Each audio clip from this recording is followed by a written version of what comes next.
হ্যাঁ যাচ্ছি, দাঁড়াও। এই হচ্ছে ঘর ভাইয়ের,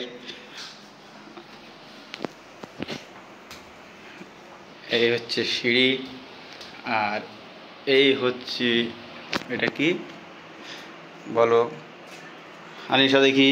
হ্যাঁ এটা কি বলো তো দেখি? হ্যাঁ এটা কি বলো তো আনিশা?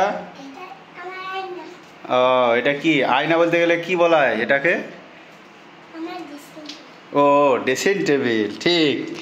এই হচ্ছে আনিশা আমাদের পুচকু, এইখানে এসো। এই যে, হ্যাঁ আনিশা তুমি তোমার ঘর কোনটা এবার দেখাও, কোনটা তোমার ঘর? ও এটা হচ্ছে আনিশার ঘর। আর এইগুলো, বাহ আনিশার ঘর তো খুব ভালো, আনিশার ঘর গো, সুন্দর সাজানো হয়েছে আনিশার ঘর। এইটা হচ্ছে আনিশার বেডরুম। আনিশা তাহলে তোমার এটা বেডরুম? তোমার বেডরুমটা বেশ ভালো তো। তাহলে তুমি কিছু বলো তোমার বেডরুম নিয়ে, মানে এই বেডরুমটা কতদিন টাইম লাগলো বানাতে? হ্যাঁ 11 দিন লেগেছে?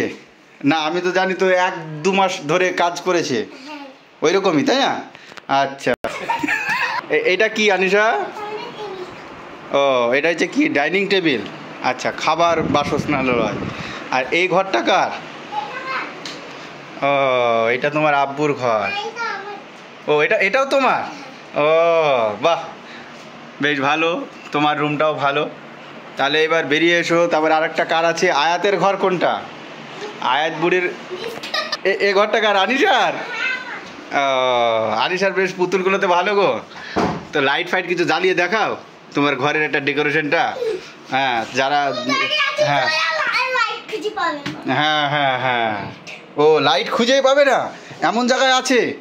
বাবা রে, ঠিক আছে ঠিক আছে ঠিক আছে, আমি আমি হেল্প করছি তোমাকে, ঠিক আছে। এই যে বাহ, আনিশার ঘরটাও ভালো। আনিশার তো মানে 3টে রুমই আনিশার।